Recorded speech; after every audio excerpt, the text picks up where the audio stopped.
గత నెల కామారెడ్డి జిల్లాలో జరిగిన భారీ చోరీ కేసును ఛేదించారు పోలీసులు. దొంగతనానికి పాల్పడిన వ్యక్తి కరీంనగర్ జిల్లాకు చెందిన ఠాగూర్ జగన్ సింగ్ గా గుర్తించారు.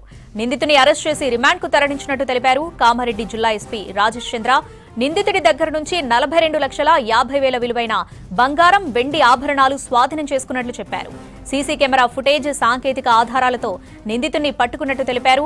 దొంగలించిన బంగారు ఆభరణాలు అమ్మేందుకు నిందితుడు హైదరాబాద్ నుంచి ముంబైకి ప్రైవేట్ బస్సులో వెళ్తున్నట్లు తెలిపారు. నిందితుడిపై ఇప్పటికే 32 కేసులున్నట్లు వివరించారు ఎస్పీ రాజేష్ చంద్ర. గత నెల కామారెడ్డి జిల్లాలో జరిగిన భారీ చోరీ కేసును ఛేదించారు పోలీసులు. దొంగతనానికి పాల్పడిన వ్యక్తి కరీంనగర్ జిల్లాకు చెందిన ఠాగూర్ జగన్ సింగ్ గా గుర్తించారు.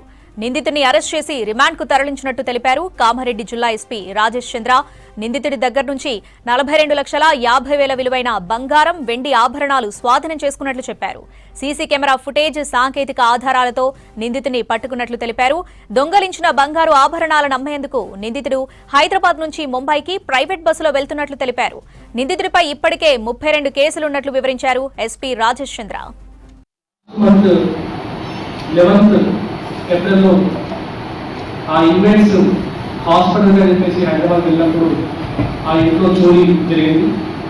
ఆ చోరీ జరిగిన తర్వాత మన కంప్లైంట్ రావడంతో చుట్టుపక్కల సీసీ కెమెరా మిగతా అన్నీ కూడా మనం వెరిఫై చేసి ఆ సీసీ కెమెరా ఆధారంగా ఆ పర్సన్ కూడా మనం ట్రాక్ చేయడం, అతని మీద సర్వేలెన్స్ పెట్టి అతన్ని డెడ్ హ్యాండ్గా పట్టుకోవడం జరిగింది.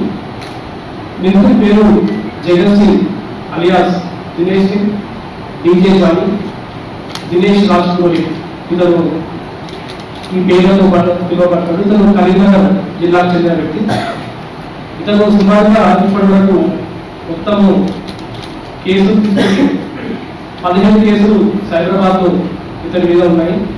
వరంగల్లో 4 కేసులు, నిజామాబాద్లో 1 కేసు, రామగుండం కమిషనర్ పరిధిలో 1 కేసు, సంగారెడ్డి జిల్లాలో 1 కేసు, 42,42.5 lakhs వర్త్ చోరీ జరిగితే ఇతని దగ్గర ఆల్మోస్ట్ గా రికవర్ చేసినవి 5.7 కిలోల వెండి మరియు 14.5 తులాల బంగారాన్ని కూడా మనం సీజ్ చేయడం జరిగింది.